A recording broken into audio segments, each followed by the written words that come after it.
एक नवी नवेली दुल्हन अपने पति के साथ बाहर घूमने के लिए चली जाती है। और जब वो लोग बाहर से घूमकर वापस आते हैं तो अपने आप को वो दुल्हन एक कमरे में बंद कर लेती है। और उसके बाद जोर जोर से रोना चालू करती है। उसके रोने का आवाज़ सुनकर उसके परिवार के सदस्य उस कमरे में आ जाते हैं और दुल्हन से पूछते हैं कि आखिर तुम क्यों रो रही हो। उसके बाद जो दुल्हन बताती है वो बात सुनकर उसके परिवार के सदस्यों के पैरों के नीचे से जमीन खिसक जाती है। उनका दिमाग सुन्न हो जाता है। उसके आगे क्या करे उनको कुछ समझ में नहीं आता है। हालांकि उसके पति को पता था कि उसके दुल्हन के साथ क्या हुआ है। दोस्तों, उसके दुल्हन के साथ सामूहिक अत्याचार हुआ था। और वो उसको आगे बताता है कि मैंने तुम्हारे साथ 7 फेरे लिए और मैंने तुम्हें जिंदगी भर साथ रहने का वचन दिया है। मैं तुम्हारे साथ जो भी अत्याचार हुआ है, जब तक तुम्हें इंसाफ नहीं मिलेगा तब तक मैं चैन से नहीं बैठूंगा। दोस्तों, आखिर ये सामूहिक बलात्कार जो किया था इस दुल्हन के ऊपर, वो किसने किया था और क्यों किया था, चलिए जानते हैं ये वीडियो के माध्यम। अगर आपने अभी तक हमारे यूट्यूब चैनल भाव की बात को सब्सक्राइब नहीं किया, प्लीज़ चैनल को सब्सक्राइब कर लीजिए, क्योंकि आपके सब्सक्राइब करने से ही हमें नया वीडियो बनाने के लिए मोटिवेशन मिलता है। दोस्तों, ये सच्ची घटना है मध्य प्रदेश के रेवा जिले की। रेवा जिले के ही किसी कॉलेज में एक लड़का और एक लड़की पढ़ाई करते थे। इसी बीच दोनों के बीच में दोस्ती हो जाती है और ये दोस्ती कब प्यार में तब्दील हो जाती है ये दोनों को ही पता नहीं चलता। उनकी कॉलेज की पढ़ाई जब पूरी हो जाती है तो उसके बाद वो शादी करने का फैसला लेते हैं और दोनों जन अपने अपने घर पे बात करते हैं। जब इन दोनों के बारे में बात होती है तो दोनों के घर वाले बड़ी खुशी से शादी के लिए राजी हो जाते हैं और उसके बाद उन दोनों की बड़ी धूमधाम से शादी हो जाती है।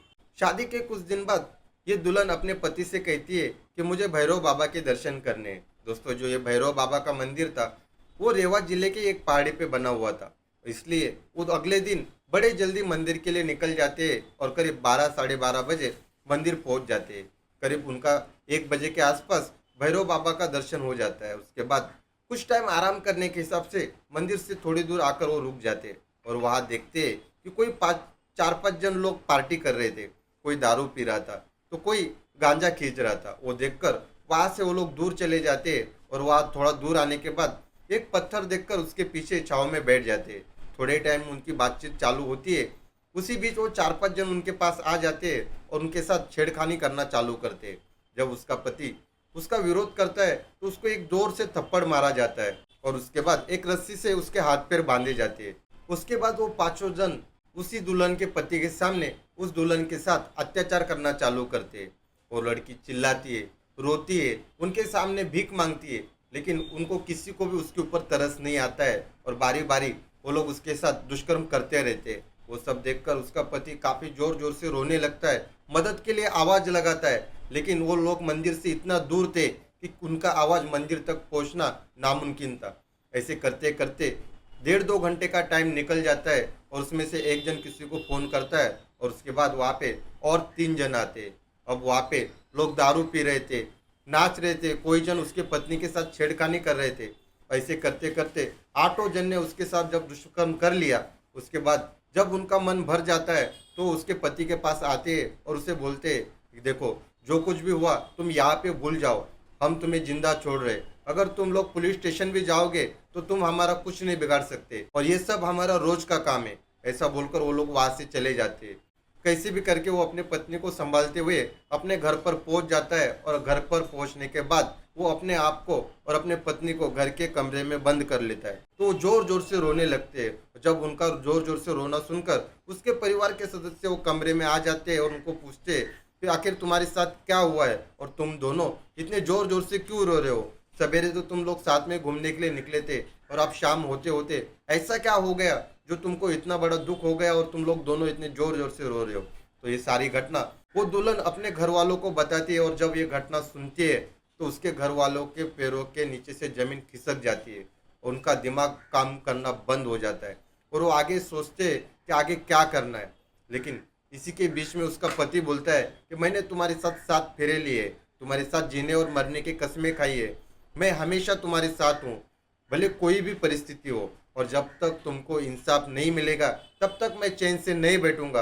और ऐसा कहकर वो दिन बीत जाता है और दूसरे दिन की सवेरे वो लोग पुलिस स्टेशन पहुंच जाते हैं। जब वो लोग अगले दिन पुलिस स्टेशन पहुंचते और पुलिस स्टेशन पहुंचकर सारी घटना पुलिस वालों को बताते, उनकी कंप्लेंट लिखाई जाती है।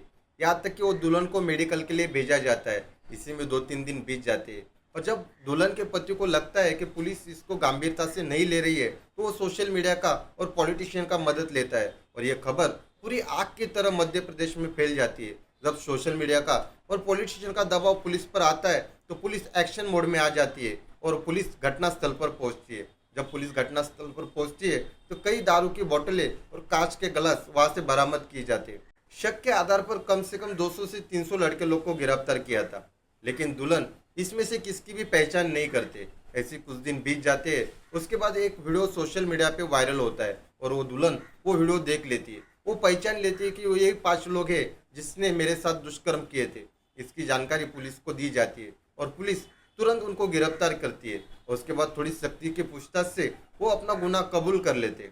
जब ये गुनहगार अपना गुनाह कबूल कर लेते, इसके बाद मध्य प्रदेश के जनता में इतना आक्रोश रहता है कि इन गुनहगारों के लिए फांसी की सजा भी कम पड़ेगी, ऐसा वहाँ के लोग बोल रहे हैं। और इतना ही नहीं, उतनी ही तारीफ उस दुल्हन के पति की भी की जा रही है, क्योंकि इतने बुरे वक्त में भी उसने अपनी पत्नी को अकेला नहीं छोड़ा, और जब तक इंसाफ नहीं मिलता है तब तक उसने हर वो कोशिश की जो एक पति को करनी चाहिए। दोस्तों, ये थी सच्ची घटना मध्य प्रदेश की।